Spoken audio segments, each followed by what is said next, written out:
뉴캐슬 구단주 손흥민 1,500억에 계약하겠다. 공식 선언. 레비 회장 빠른 계산으로 토트넘과 합의 완료. 포브스 부자 순위를 보면 1위가 일론 머스크, 2위가 아마존의 제프 베조스, 3위가 루이비통 디올. 펜디 등 세계 최고의 명품 브랜드 50개 모두 소유하며 LVMH 그룹을 세운 베르나르 아르노 천문학적인 재산을 보유하고 있습니다. 자, 그런데 이것은 순순히 공식적인 기록이죠. 이 비공식을 포함하면 세계 최고 부자 순위는 완전히 바뀝니다. 포브스 기준 세계 1위인 일론 머스크의 재산보다 무려 5배 정도인 1,400조 원을 가진 사나이 바로 무함마드 빈 살만 알 사우드, 우리가 흔히 빈 살만이라는 이름으로 알고 있는 자입니다. 그의 별명은 모든 것을 가졌다고 해서 미스터 MR 에브리띵. 얼마 전 공개된 빈 살만의 야외 임시 사무실 세계문화유산으로 등재된 거대한 자연을 배경으로 고급스러운 양탄자와 파라솔 소파 등을 배치한 모습이 공개돼 화제가 되고 있는데요. 사막의 뜨거운 햇빛을 피할 수 있는 검은색 대형 천막 안에는 각종 장신구들의 인테리어 효과를 더하고 있고, 빈살만 왕세자는 붉은 양탄자에 놓인 탁자 앞에 앉아 이 모니터를 바라보고 있는 모습에 공개됐습니다. 그가 최근에 고민도 없이 사버린 프랑스 집도 연일 화제가 되고 있습니다. 세계에서 가장 비싼 집으로 기록될 만큼 엄청난 가격이었는데요. 관계자에 따르면 프랑스 파리 교외 베르사유와 마를리 르 루아 사이에 자리한 이 초호화 저택의 가격은 3,500억 원. 집에 맥도날드까지 있는 것은 물론이고 대리석 조각상뿐만 아니라 저택 외부의 정원에는 임금 베리사유 궁전의 아폴로 분수를 본떠 금박을 입힌 조각품으로 장식한 분수대도 있는데요.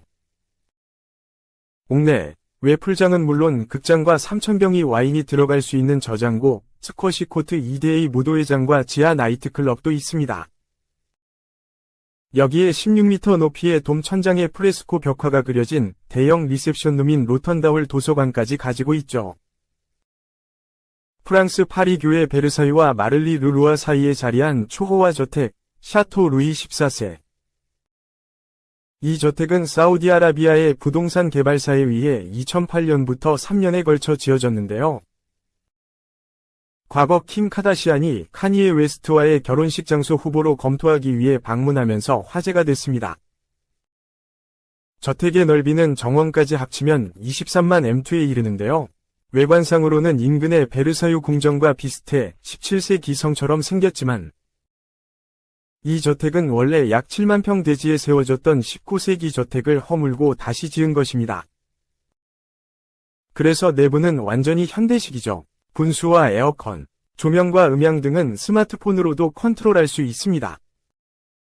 특히 저택은 17세기 건축 양식을 따라 지어진 만큼 초호화 고급 장식을 자랑합니다. 대리석 조각상뿐만 아니라 저택 외부의 정원에는 인근 베르사유 궁전의 아폴로 분수를 본떠 금박을 입힌 조각품으로 장식한 분수대도 있는데요.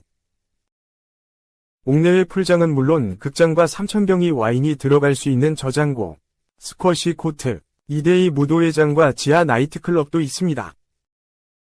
저택에는 침실의 개수만 무려 10개인데요. 여기에 16m 높이의 돔 천장에 프레스코 벽화가 그려진 대형 리셉션룸인 로턴다홀, 도서관까지 갖추고 있죠. 잉어와 철갑상어 등을 머리 위에서 볼 수 있는 대형 수족관도 시선을 사로잡는데요. 여기에 왕세자의 개인적 취향이 담길 영화 포스터로 디자인된 문이 있는데 극강의 화려함과 개성까지 갖췄다고 합니다.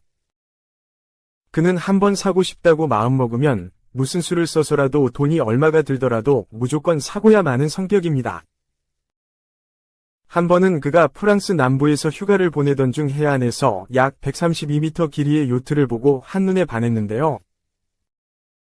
이에 보좌관을 요트로 보내 주인을 알아보도록 했죠. 주인은 러시아의 보드카 재벌인 유리 셰프로였는데요. 몇 시간 만에 흥정 끝에 타결된 가격은 약 6,250억 원이었습니다. 이렇게 해서 세레네라는 이름의 이 호화 요트는 하루 만에 주인이 바뀌었죠. 이뿐만이 아닙니다. 르네상스 미술 거장 레오나르도 다빈치의 최고의 작품으로 알려진 이 살바토르 문디. 이 그림에 꽂힌 그는 무려 5천억 원을 내고 이 그림을 사들였는데요. 최근 그가 꽂힌 것에 한 놀랍게도 바로 손흥민 놀랍게도 빈살만은 뉴캐슬 구단의 구단주이기도 합니다. 현재 뉴캐슬은 최근 5경기 중 4승 1무로 첼시와 맨유까지 앞지르며 맹활약 중이지만 전 세계로부터 주목받는 스타 선수가 없습니다. 그런데 최근 뉴캐슬과 토트넘의 경기를 지켜보더니 손흥민을 영입하라고 에이전트들을 지시한 것으로 전해지면서 화제가 되고 있습니다. 항상 하위권에 머무르던 뉴캐슬의 빈살만이 2021년 인수한 뒤에 엄청난 규모의 오일머니로 강력한 선수들을 마구잡이로 영입한 결과 최근 뉴캐슬은 첼시와 맨유, 리버풀까지 제치고 구단 순위 4위로 치솟았습니다. 말도 안 되게 빠른 속도로 올라온 것인데요. 빈살만은 여기에 최고의 실력과 스타성까지 갖춘 손흥민을 영입해 뉴캐슬을 1위로까지 올리고 싶어 합니다. 올해 구단별 선수 영입에 투자한 비용을 비교해보며 리버풀이 1,700억 원, 맨시티 1,670억, 토트넘 1,500억 원, 아스날 1,300억 원, 맨유 200억 원이었는데요. 빈살만을 등의 업은 뉴캐슬을 무려 2,200억 원을 썼습니다. 관계자들에 따르면 빈살만은 내년 1월부터는 이보다 훨씬 더 공격적으로 선수들을 영입할 것으로 전해졌습니다. 최근 손흥민을 영입하기 위해 레알 마드리드가 손흥민의 1,400억 원 가까이 제시할 것으로 알려졌는데 빈살만은 손흥민을 영입하기 위해 2,000억 원 이상을 제시할 수도 있다고 관계자는 전했습니다. 레알 마드리드가 아무리 세계 최고의 구단 중 하나이지만 레알은 바르셀로나와 같이 시민에 의해 운영되는 시민구단이다 보니 예산이 한정적입니다. 토트넘은 4일 오전 한국 시간 영국 런던 토트넘 핫스퍼 스타디움에서 열린 뉴캐슬 유나이티드와의 2021에서 22시즌 프리미어리그 30라운드에서 5에서 1대승을 거뒀다. 손흥민은 이날 경기에서 한 골 1어시스트의 맹활약을 펼치며 대승을 이끌었다. 뉴캐슬 유나이티드가 이강인을 영입하기 위해 3천만 유로, 약 409억 원, 제의를 고민하고 있다는 소식이다. 빈살만처럼 과감한 투자를 할 수 없죠. 뉴캐슬은 손흥민 영입을 본격적으로 준비하기 시작한 것으로 알려졌는데 뉴캐슬을 상대로 손흥민의 대활약으로 토트넘이 3대2로 이겼던 경기에서 빈살만 사우디아라비아 왕세자의 최측근이자 뉴캐슬의 회장인 야시드 알루마얀의 직접 경기를 찾아 손흥민을 보더니 손흥민 선수를 영입하기 위한 특별 지시를 내린 것으로 전해졌습니다.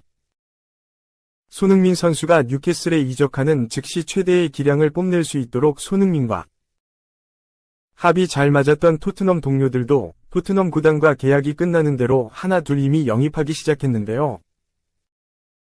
손흥민을 영입하기 위한 빈살만의 빅픽처라 전문가들은 평가하고 있습니다. 영국 더선에 따르면 내년에 빈살만은 선수 영입을 위해 최대 4천억 원을 쏟아부을 계획인 것으로 전해졌는데 놀랍게도 손흥민의 최대 2천억 원을 쓰고 또 나머지 돈으로는 더 놀랍게도 또 한국인 선수 이강인 선수를 영입할 계획인 것으로 전해졌습니다. 스페인 언론 피차에스의 보도에 따르면 잉글랜드 프리미어리그 뉴캐슬이 이강인 영입을 원하고 있습니다.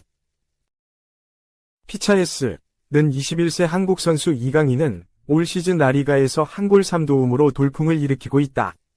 이 선수는 어린 나이에 비해서 실전 경험이 많다.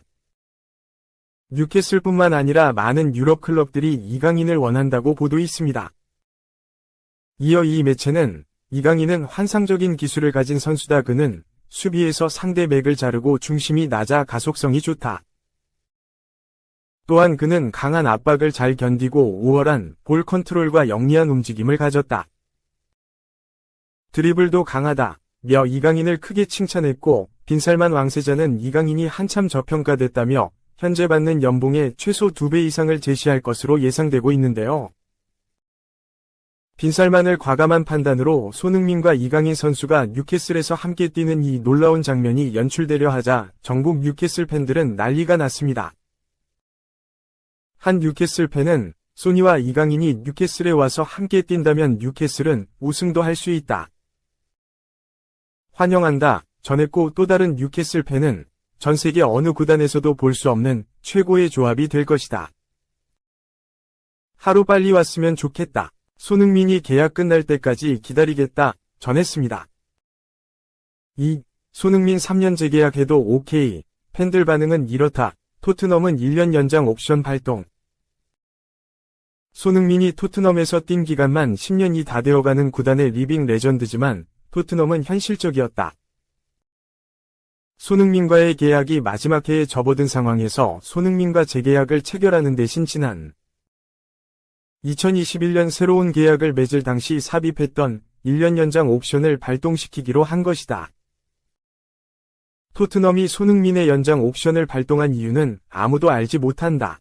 현재 조건으로 손흥민과 1년 더 동행하려는 의도일 수도 있고, 손흥민이 자유계약, FA, 신분이 되어 떠나는 걸 막고 사우디아라비아 등 손흥민에게 관심을 보이는 팀에 손흥민을 매각하면서 이적료를 챙기려는 계획일 수도 있다. 확실한 건 손흥민을 향한 토트넘의 결정에 아쉬움이 남는다는 점이다. 영국 유력지 텔레그래프는 4일 한국 시간 토트넘이 손흥민의 계약에 포함되어 있던 1년 연장 옵션을 발동해 손흥민과의 동행을 1년 더 이어갈 예정이라고 밝혔다.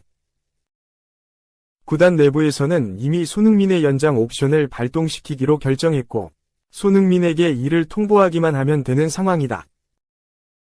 연장 옵션 발동 여부가 오로지 구단의 결정에만 달려있기 때문. 텔레그래프는 토트넘과 손흥민은 지난 2021년에 재계약을 맺었고 이 계약은 7개월 뒤 끝난다. 구단은 이 계약을 1년 더 연장할 수 있는 권한을 갖고 있는 것으로 전해졌다. 면서 토트넘은 손흥민에게 옵션을 발동시켰다는 사실을 알리기만 하면 된다. 토트넘은 그렇게 할 생각이 있다. 고 설명했다. 손흥민의 계약 기간이 이번 시즌을 마지막으로 끝나기 때문이었다. 지난 2021년 토트넘과 4년 재계약을 맺은 손흥민은 2024에서 25시즌이 시작되면서 어느덧 토트넘과 계약 마지막 해에 접어들었지만 토트넘에서는 손흥민과의 계약에 대해 어떠한 움직임도 보이지 않았다. 때문에 토트넘 팬들은 손흥민이 이번 시즌 이후 토트넘을 떠나는 게 아니냐는 우려 속에 휩싸였다. 손흥민이 지난해 여름부터 사우디아라비아 구단들의 관심을 받기도 했고 비록 공신력은 낮으나 최근에는 스페인 구단들과 연결되는 일도 있었던 데다 손흥민이 아직 새 도전을 할 수 있는 나이라는 점을 생각하면 충분히 가능한 일이었다. 손흥민이 유럽축구연맹, 우에파, 유로파리그 경기에 앞서 진행된 기자회견에서 재계약과 관련한 질문을 받자 토트넘과 나는 아무런 대화를 나누지 않았다. 며 구단과 재계약에 대해 어떠한 이야기도 하지 않았다고 말하면서 손흥민과의 이별이 점점 다가오는 듯했다. 일부 팬들은 토트넘의 태도에 분노하기도 했다. 해리 케인이 바이에른 뮌헨으로 떠나고 토트넘에 남은 구단의 유일한 리빙 레전드임에도 불구하고 손흥민에게 제대로 된 대우를 해주지 않는다는 이유였다. 반면 손흥민은 재계약 여부가 확실하지 않은 상황에서도 끝까지 토트넘을 향한 애정을 드러냈다. 시즌이 시작되기 전에는 영국 공영방송 BBC와의 인터뷰에서 자신은 토트넘에서 우승을 차지해 구단의 레전드로 불리는 게 꿈이라며 이번 시즌에는 반드시 우승 트로피를 가져오겠다는 의지를 드러냈고 구단과 재계약 관련 대화를 나누지 않았다고 말한 이후에도 이번 시즌에 집중하려 한다는 점을 확실하게 했다. 당시 손흥민은 난 이번 시즌에 집중하고 있다. 이 점은 명확하다. 면서 내 나이가 되면 모든 순간들이 중요하다. 이번 시즌에는 우리가 많은 대회를 뛰어야 하기 때문에 더 관리해야 한다. 며 이번 시즌 특히 현재에 집중할 거라고 했다.